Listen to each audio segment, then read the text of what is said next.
Nous recevons ce soir un invité passionné qui a su donner vie à son propre univers littéraire. Installé à Bar-le-Duc depuis 2 ans, il vient de publier son premier roman, L'autre côté du temps, un mélange de fantaisie et de science-fiction. Bonsoir Raphaël. Bonsoir. Merci d'être avec nous. Alors avant de parler de votre livre, qu'est-ce qui vous a poussé à écrire ?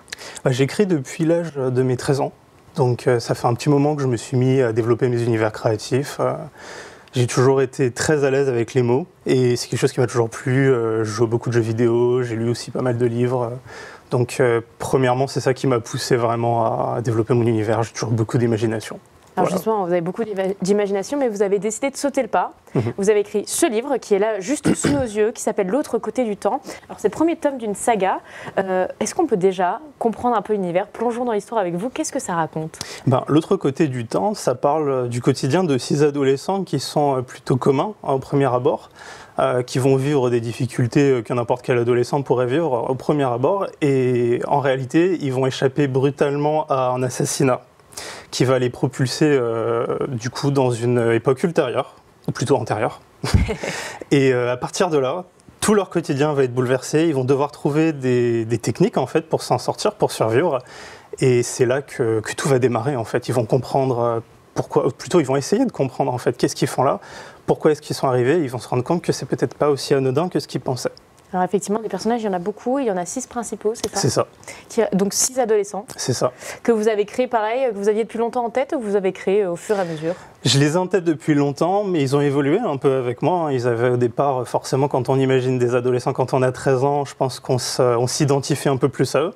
Maintenant, en grandissant, j'ai eu un regard différent à leur sujet. Et du coup, ils ont grandi, ils ont un peu changé, mais c'est vrai que leur base, leur origine est là depuis déjà pas mal d'années. Ouais.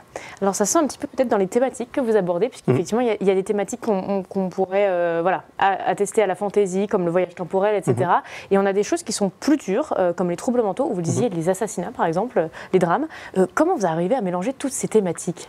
En fait, je vous dirais souvent par expérience personnelle et en regardant un petit peu comment les personnes autour de soi vivent les choses.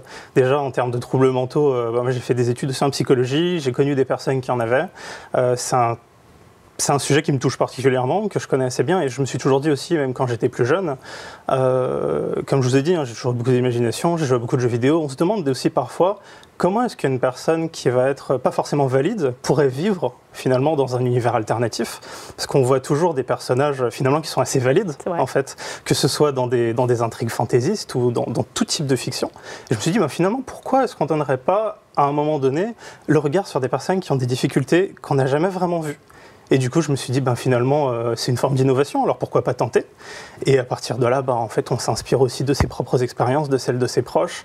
On lit, on apprend, on conjugue, en fait, finalement, les différentes disciplines sur lesquelles on essaye de développer des compétences. Et à partir de là, en fait, ça va tout seul. En tout cas, moi, c'est comme ça que je l'ai vécu. Finalement. Ouais. Un assemblage de beaucoup de choses et un assemblage qui donne quand même un livre de 642 pages, je tiens à le préciser parce qu'on le voit sur le plateau, il est énorme. Comment vous avez réussi à écrire ça? Combien de temps ça prend pour créer un tel ouvrage? Je vous dirais que ça dépend de beaucoup de facteurs. Déjà, il y a quand même l'inspiration. Si on sait vraiment où on va et si on a confiance dans ce qu'on fait, ça va mieux. Moi, au départ, ça a été beaucoup plus vite parce que je n'avais pas prévu finalement de le vendre tout de suite. J'étais vraiment plus dans mon activité personnelle, j'étais pas vraiment dans quelque chose, dans une démarche de commercialisation. Et c'est à partir de là que ça s'est fait, quand j'ai commencé à vraiment comprendre ce que je faisais, à y attacher une forme de persuasion en fait. Quand j'ai compris que je voulais communiquer quelque chose, ça a été beaucoup plus vite. Alors le temps que ça prend... Vous écrivez comment, par exemple, tous les jours? Alors, ça dépend des moments. Il y a des périodes où je pouvais vraiment écrire tous les jours. Il y a des périodes où je pouvais me sentir épuisé. Parce que quand on écrit, mine de rien, on se dit que c'est une activité qui est sédentaire, mais en fait, on reste assis. On passe du temps à réfléchir, à chercher chaque mot, etc. Il faut une certaine forme de régularité. Ça, c'est certain. Il y a des règles qu'il faut s'imposer. Moi, j'essayais d'écrire au maximum quand je sentais que j'avais des choses à écrire, de pas trop me réfréner sur mes plans, parce que j'écris beaucoup avec des plans. Pour le coup, je suis très rigide là-dessus. Je divise beaucoup mes chapitres. Quand je sais que je vais devoir écrire, je me dis je vais écrire peut-être le lendemain ou cette semaine. Il faut que mon chapitre soit divisé en 3 à 5 axes.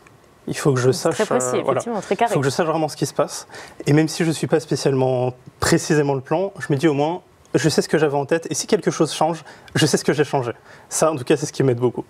Alors effectivement, vous êtes quand même assez cadré, et vous avez été tout autant dans la commercialisation de votre livre, puisque vous avez décidé de l'auto-éditer, et vous avez pour ça lancé une campagne participative pour le financer.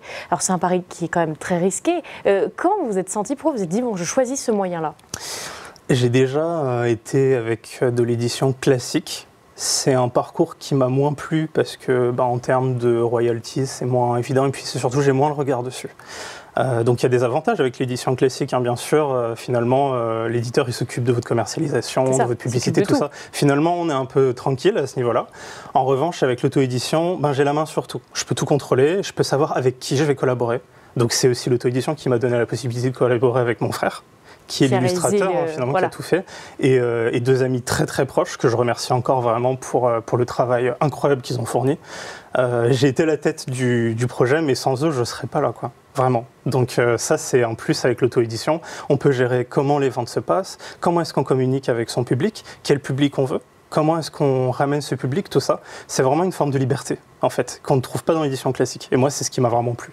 Alors justement, la liberté, vous l'avez, en tout cas, vous imaginez la suite. Oui. Rapidement, quels sont les prochains tomes? Est-ce que vous avez prévu d'écrire d'autres tomes? Actuellement, je suis en train de travailler sur le tome 2, qui sont du coup les prémices du Kourou. Le tome 1, il est vraiment sur... Forcément, c'est un premier tome, donc il est très introductif. Il amène presque plus de questions que de réponses. C'est un tome qui est vraiment axé donc développement psychologique, compréhension des personnages, quelles sont leurs difficultés, leurs forces, leurs faiblesses. Dans le tome 2, on rentre vraiment plus dans l'action, il y a des choses beaucoup plus complexes. On va plus rentrer sur une découverte du monde, on va essayer de comprendre plus précisément les conflits qui se passent dans les terres des Étaran, du coup là où tout prend place. Et puis les autres tomes risquent d'être encore plus dans la plongée. Puis j'essaye de travailler aussi peut-être en parallèle sur des nouvelles qui seraient plus courtes et qui ne feraient pas 642 pages aussi. Qui feraient un peu moins. Eh bien écoutez, je pense que vous avez donné envie aux téléspectateurs. Merci d'avoir été avec nous. Merci à vous.